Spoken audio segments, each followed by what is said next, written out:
جب دنیا کو چھوڑنا ہے تو پھر اللہ نے ہم سے پوچھنا ہے کہ میری ذات کے بارے میں تمہارا کیا عقیدہ تھا، میرے نبی کیوں آئے تھے، جس نبی کا تم کلمہ پڑھتے تھے کیوں کلمہ پڑھتے تھے؟ محمد رسول اللہ پڑھنے سے پہلا جملہ لا الہ الا اللہ، اللہ کے سوا کوئی اور الہ نہیں، الہ کو سمجھا تھا؟ تو اگر یہ کہیں گے یا اللہ ہمیں تو کچھ پتہ نہیں چلا، کیوں نہیں پتہ چلا؟ دنیا کے سارے کاموں کا پتہ چل گیا، یہ کیوں نہیں پتہ چلا؟ کیا کوئی بتانے والا نہیں تھا؟ ہر چیز، ہر فن، ہر گر سیکھ لیا، الہ کا معنی نہیں سمجھا؟ قرآن کا اگر مطالعہ کیا ہوتا، قرآن کریم کی تلاوت کی ہوتی تو قدم قدم پہ الہ کا مفہوم موجود ہے۔ ان اللہ لا يخفى علیہ شیء فی الارض ولا فی السماء هو الذی یصورکم فی الارحام کیف یشاء، اللہ ہی وہ ذات ہے آسمان و زمین کی کوئی چیز اس پر مخفی اور پوشیدہ نہیں۔ اس کو ذہن میں رکھنا، پہلی آیت بتایا گیا کہ سب کچھ جاننے والا، آسمان و زمین کی کوئی چیز جس پر مخفی اور پوشیدہ نہیں، وہ کون ذات ہے؟ اللہ کی ذات۔ هو الذی یصورکم فی الارحام، وہی تو ہے جو تمہاری صورتیں، تمہاری شکلیں ماؤں کے رحم کے اندر پیٹ میں بناتا ہے، کیف یشاء، جس طرح چاہتا ہے۔ پہلی آیت سے کیا معلوم ہوا کہ سب کچھ جاننے والا، اور دوسری آیت سے کیا معلوم کہ سارے اختیارات کا مالک؟ یہ ہماری شکلیں کس نے بنائی؟ ہماری خواہش پر بنائی ہیں، ہمارے مطالبے پر بنائی، ہماری ماؤں کی سوچ پر بنائی، ہمارے خاندان والوں کی خواہش پر بنائی، کیف یشاء، جیسے اسے چاہا بنا دیا۔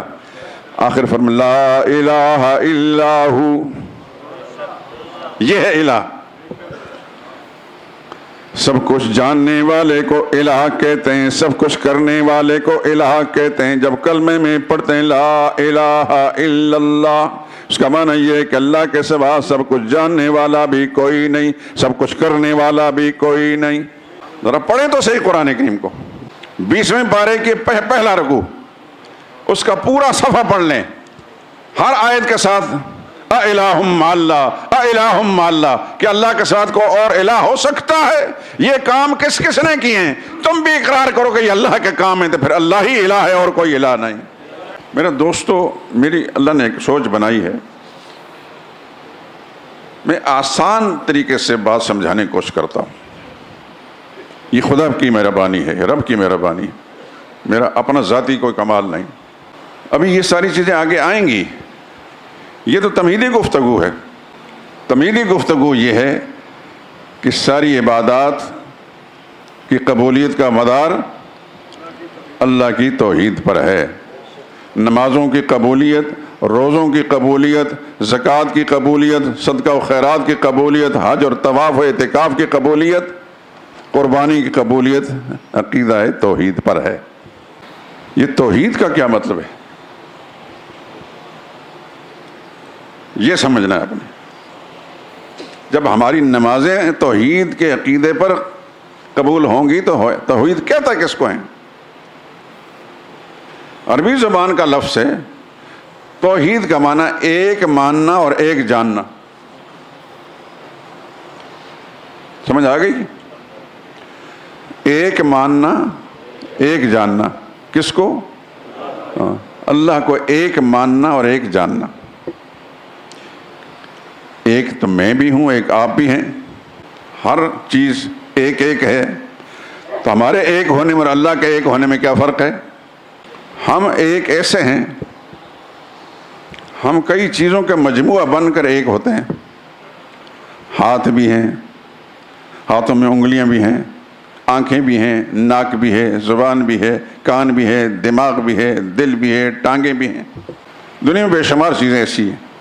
پھر ہم ایسے ایک ہیں کہ ہم قدم قدم پہ محتاج ہیں کہ نہیں؟ بیمار ہو جائیں تو علاج کے محتاج ہیں، بھوک لگ جائے تو کھانے کے محتاج ہیں، پیاس لگے تو پانی کے محتاج ہیں کہ نہیں؟ ہم قدم قدم پہ محتاج ہیں۔ اللہ بھی محتاج ہے کبھی کسی چیز کا؟ وَرَبُّكَ يَخْلُقُ مَا يَشَاءُ وَيَخْتَارُ، تیرا رب، تیرا پالنے والا، یخلق ما یشاء، جو چاہتا ہے وہ بناتا ہے، پیدا کرتا ہے، ویختار، اور سارے اختیارات کا مالک بھی وہی ہے، لا الہ الا ہو۔ جب بھی لفظ الہ قرآن کریم پر، اس کے آگے پیچھے آیتیں دیکھ لیا کریں، آسانی سے سمجھ میں آ جائے گا۔ بندہ، ساری مخلوق محتاج ہے اور رب مختار ہے۔ بات سمجھ میں آ رہی کہ نہیں؟ ہم بھی ایک ہیں، رب بھی ایک ہے، لیکن وہ مختار ہے اور ساری مخلوق محتاج ہے، قدم قدم پہ محتاج ہے۔ میں آپ کا محتاج، آپ میرے محتاج، چھوٹا بڑے کا محتاج، بڑا چھوٹے کا محتاج، مزدور آقا کا محتاج، آقا مزدور کا محتاج ہے کہ نہیں؟ دولت مند وہ کام نہیں کر سکتا جو مزدور کرتا ہے، اور مزدور کے پاس وہ پیسے نہیں جو دولت مند کے پاس ہیں۔ یہ پیسے کے لیے محتاج ہے، وہ خدمت کے لیے محتاج ہے۔ ہر انسان ہر شعبے میں محتاج ہے، ہر مخلوق محتاج ہے، اور اللہ مختار ہے۔